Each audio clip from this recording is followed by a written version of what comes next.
शक्ति जिले के जयजयपुर विधानसभा में भेंट मुलाकात कार्यक्रम कल राम कुमार जी के क्षेत्र में होना था, लेकिन मुलायम सिंह जी के निधन के कारण से अंत्येष्टि कार्यक्रम में अखिल भारतीय कांग्रेस कमेटी के निर्देश पर वहाँ जाना पड़ा और इस कारण से चंद्रपुर विधानसभा अब उसको पोस्टपोन करना पड़ा है। सर, ईडी की कार्रवाई को लेकर रमन सिंह बोल रहे हैं, बार-बार ले रहे थे, इसलिए ईडी आई है। अब डर क्यों? किस बात का? कौन डर रहा है? डरते कोई नहीं है, डर तो इनके मन में है। रमन सिंह बार बार चुटका देते रहते हैं, जाके क्या करते हैं दिल्ली में, केवल एक ही काम है, शिकायत करना है ना। और रमन सिंह जी जो बयान दिए हैं वो घोर आपत्तिजनक है। जो कहते हैं कि सोनिया गांधी जी का एटीएम है, वो कहते हैं कि 25 रुपये टन कोयला ले रहा है, प्रमाणित करे, अन्यथा सार्वजनिक उससे माफी मांगे, नहीं तो उचित कानूनी कार्रवाई की जाएगी और उसके खिलाफ मानहानि दावा भी करूंगा मैं। सर, ये रमन सिंह अधिकारी, पंजाब छाप अधिकारी संभल जाए, 1 साल बचा है, ये उनकी खींच है, वो डर रहे हैं, मतलब अधिकारियों को डराने का काम कर रहे हैं। बेसिकली वो अधिकारियों को डरा रहे हैं, इसका मतलब ये खुद डरे हुए हैं। उनको पता है, जमीनी हकीकत पता है, वो फेयर तरीके से चुनाव लड़ेंगे तो उसकी हालत जितनी थी उतनी भी नहीं रहने वाली है। और इस कारण से वो अपनी खींच अधिकारियों पर उतार रहे हैं। 15 साल तक के थे वो अधिकारी, अच्छे थे, अब आज सरकार में नहीं तो खराब हो गए। अधिकारी अपना काम करते हैं, संविधान के प्रति उनके उत्तरदायित्व है, जो जिम्मेदारी दी गई उसमें कार्रवाई कर रहे हैं, लेकिन धमकाना चमकाना बंद करे। और सबसे बड़ी बात यह है वो प्रमाणित करे कि एटीएम बोला, उसको प्रमाणित करे 25 रुपये टन कोयले में ले रहा है, अन्यथा वो सार्वजनिक रूप से माफी मांगे। कुछ भी अनाप आरोप लगा देंगे क्या?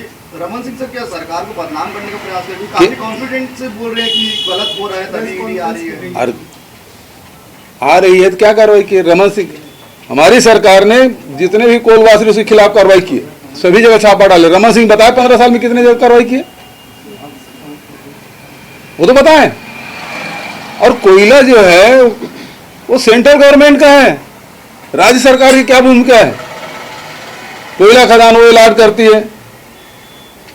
पूरे खदान जो है, जितने खदान 58 तो चल रहा है, उसमें 52 तो एसीसीएल का है, भारत सरकार का है।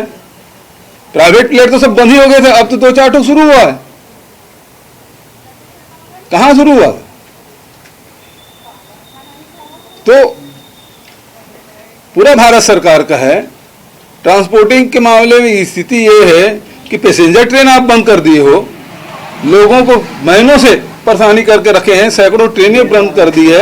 उसके बारे में रमन सिंह नहीं पूछ रहे हैं, उसके बारे में बोला ना राष्ट्रीय उपाध्यक्ष है, क्यों नहीं बोलते उसके बारे में? पैसेंजर ट्रेन क्यों बंद है? और फिर यहाँ के उद्योगों की कोयला क्यों नहीं मिल रहा है? यदि छत्तीसगढ़ की तहसील यहाँ के उद्योगपति को कोयला दिलाए, सारे उद्योग उससे प्रभावित हो रहे हैं, उत्पादन प्रभावित हो रहा है। इस मामले में मौन है। जिस प्रकार से नशे के विरुद्ध लगातार कार्यवाही की जा रही है, क्या लगता है पुलिस आपके निर्देश का इंतजार कर रहे थे? देख, महादेव जो सट्टा है पूरे राष्ट्रीय स्तर पे हो रहा है, लेकिन छत्तीसगढ़ पुलिस ने पहली बार कार्रवाई की है, मैं बधाई देता हूं। कानून तो भारत सरकार को बनाना था, क्योंकि ऑनलाइन सट्टा है, आईटी एक्ट के तहत कार्रवाई होना चाहिए। और सरेआम चल रहा है, खुलेआम चल रहा है, लाखों परिवार उसे प्रभावित हो रहे हैं, बर्बाद हो रहे हैं। तो उस मामले में कुछ भारत सरकार ध्यान दे नहीं रही है। छत्तीसगढ़ सरकार ने उसमें कार्रवाई की है, बहुत लोगों की गिरफ्तारी हुई है और बहुत लोगों के खिलाफ और कार्रवाई होगी। बहुत बढ़िया है, हमारी सरकार बनने वाली है। बहुत बहुत धन्यवाद इस सवाल पूछने के लिए।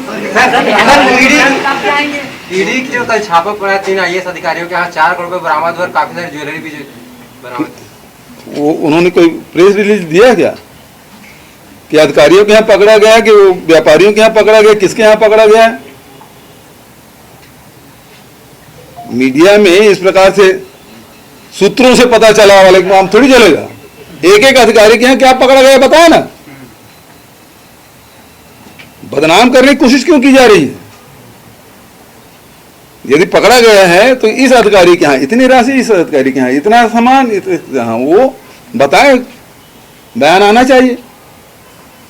पिछले समय ऐसी ईडी का छापा पड़ा था, 7 दिन तक ये आईटी का छापा पड़ा था, प्रेस विज्ञप्ति देना था, यहां दिल्ली में गए तब जाग दिए, वो भी सब मिला जुला के।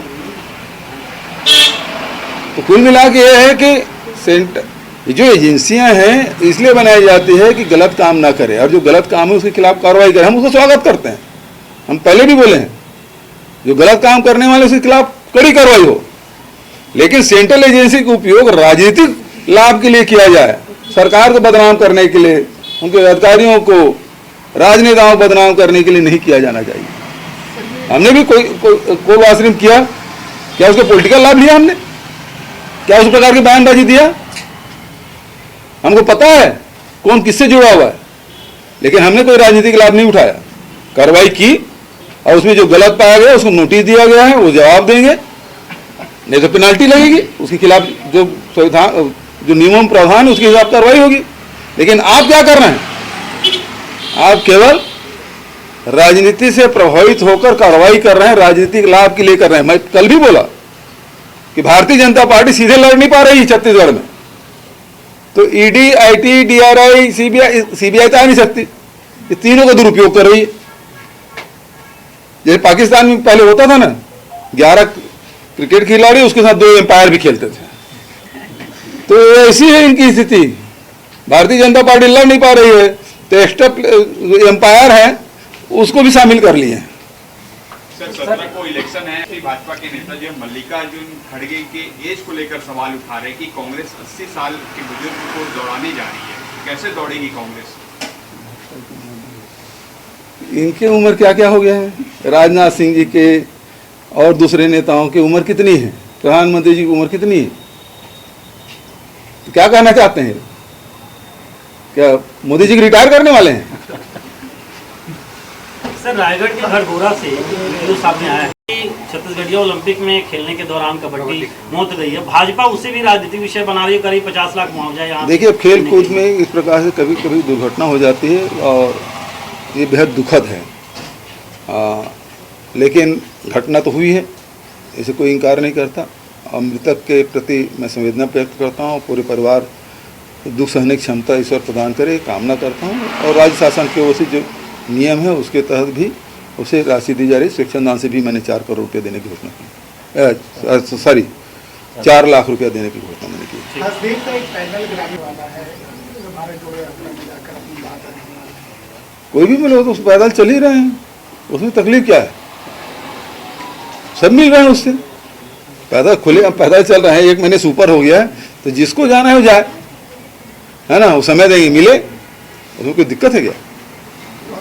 ग्राउंड अभी इतनी बारिश हुई है, रेन वाटर हार्वेस्टिंग को लेकर विधानसभा में नियम भी लाए थे, लेकिन आज भी कई जगह लगा नहीं है, और लगा है तो स्थिति खराब है। देखिए, रेन वाटर हार्वेस्टिंग एक तरीका है जिससे वाटर रिचार्जिंग किया जा सकता है शहरों में। दूसरा, आप देखेंगे कि हमने जो 30,000 नाले हैं उसमें से करीब आधा से कुछ कम नाला को हमने वाटर रिचार्जिंग के प्रोजेक्ट में लिया हुआ है। बहुत सारे नाला जो रिचार्जिंग का काम है वो कंप्लीट हो गया है, जिसमें स्ट्रक्चर खड़ा करना था। बहुत सारे हैं उसको स्वीकृति मिल चुकी है, उसमें काम हो रहा है। तो जहाँ जहाँ हम लोग वाटर रिचार्जिंग काम किए हैं तो 7 सेंटीमीटर से लेकर 30 सेंटीमीटर तक 1 साल में उसका लेवल बढ़ा है। तो ग्राउंड वाटर रिचार्ज के लिए हमारी सरकार जो नरवा प्रोग्राम है उसको लिया हुआ, उसको बहुत अच्छा रिजल्ट आ रहा है। लेकिन ड्रेन वाटर हार्वेस्टिंग भी होना चाहिए, क्योंकि शहर में हम ड्रेन टू ड्रेन कंक्रीट कर दिए हैं। पानी कितना भी बरसे वो बह जाता है, ज़मीन के भीतर नहीं जा रहा है, तो निश्चित रूप से उसके कारण से वाटर लेवल प्रभावित हो रहा है। तो वाटर हार्वेस्टिंग को गंभीरता से लेना चाहिए। मतलब उनको गौ सेवा से मतलब नहीं है, गाय के नाम से वोट भर मांगेंगे, जाए गठान में हमने व्यवस्था कर दी, गाय माता की सेवा करे, कौन रोक रहा है? केवल उसकी कमजोरी दिखाने के लिए जाएंगे। और ये गौठान जो है वो ग्रामीण व्यवस्था है, प्राचीन व्यवस्था है, उसको हमने पुनर्जीवित किया है, और उसमें यदि कोई कमी खामी है तो सुधारने की पूरी गुंजाइश है। लेकिन रमन सिंह जी केवल गाय के नाम से वोट मांगेंगे, भारतीय जनता पार्टी केवल गाय के नाम से वोट मांगे, गौ माता सेवा नहीं करेंगे। ठीक है, थैंक यू। है।